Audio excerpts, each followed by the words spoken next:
That was actually a long birthing process. The Cosby Show was a very short one, actually, just a bunch of weeks. But we had wanted to do something really. While the show's about aliens, it's really about human beings, and we had tried to figure out how could we do a story that could talk about human beings from a different point of view, and so. We started to talk to Bonnie and Terry Turner, who we had a deal with, who had done a variety show with us called She TV. And they started thinking about it, and at one point it was a bunch of guys. Yeah, we pitched to them. We had been reading. We wanted to get out of the living room and out of the family kind of situation that we'd been doing just for a change of pace. And so we were reading Douglas Adams, Hitchhiker's Guide to the Galaxy, and we were reading Carl Sagan, never knew which it was. We were reading all kinds of things to just literally get into space. And by the time we got Bonnie and Terry involved, we pitched them Aliens on a Field Trip. You know, aliens and this coming to this stupid little planet. Aliens on a field trip. Maybe it's a science project, whatever. So, and they took that notion and built it into...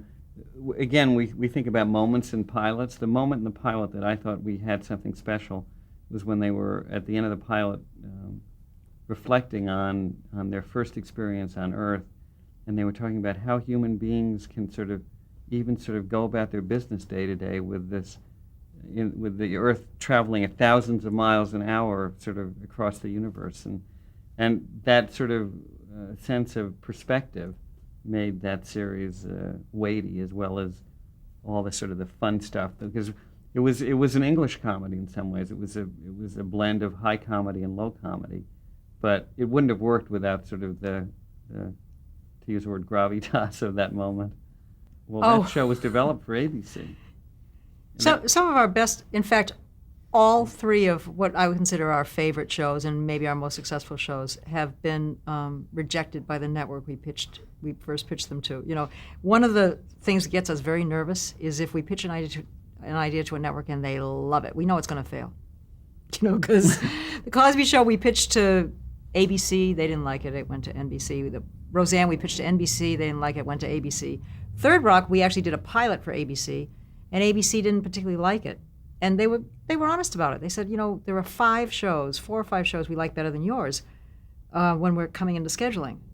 And so we respectfully asked out. Knowing that there was interest at NBC for it, we respectfully asked out so we could sell it somewhere else. And ABC kind of accommodated us. They waited until NBC had set their schedule, so we couldn't sell it to NBC, they thought, which was kind of annoying, because, I mean, if you don't want the show, have the balls to let somebody else pick it up, you know? Anyway, they waited till NBC set their schedule, and then we did sell it to NBC after NBC had set their schedule. Well, ABC was furious. But we said, well, didn't we ask for it out so we could sell it somewhere else? Well, yeah, but we didn't think you could. Once we waited until NBC had already set their schedule, we didn't think you could. We thought we were killing the show properly. Anyway, so it flourished on NBC, which did move it 16 times, but who's quibbling? Who's counting?